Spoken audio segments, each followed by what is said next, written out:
BBC News with Sue Montgomery.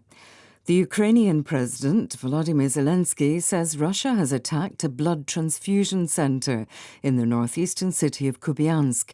He said a guided aerial bomb struck the centre and that rescue workers were putting out a fire. James Waterhouse is in Kyiv. If there is accuracy to President Zelensky's claim, it appears once again a medical building has come in harm's way. We've seen it before with a maternity hospital in the besieged city of Mariupol last year. We've seen it in a mental health hospital in Dnipro just a few months ago. This is a war that is synonymous with civilian areas, with cities being directly targeted. Now, in President Zelensky's tweet, he says this war crime alone says everything about Russian aggression.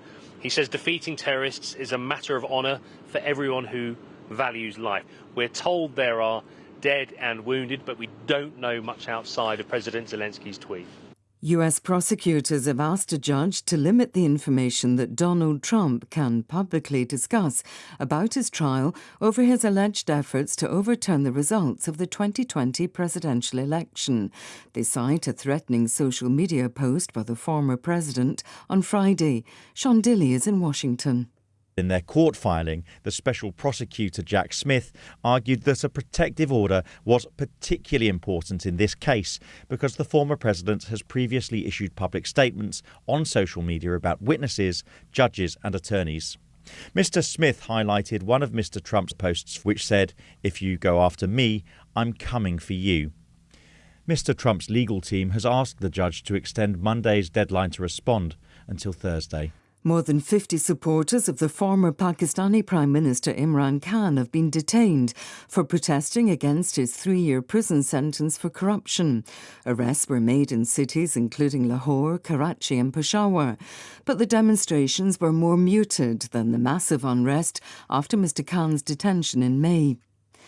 Pope Francis has joined more than 1 million Catholic pilgrims at an evening vigil on the outskirts of the Portuguese capital, Lisbon.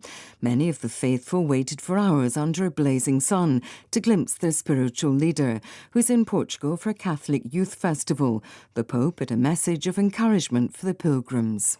Yo los dejo con esta idea nomás. Caminar. I'll just leave you with this idea. Walk, and if you fall, get up. Walk with a goal. Train every day in life. Nothing in life is free. Everything is paid for. There's only one thing free in life, which is the love of Jesus. Pope Francis will complete his trip on Sunday by celebrating Mass at the venue. World News from the BBC.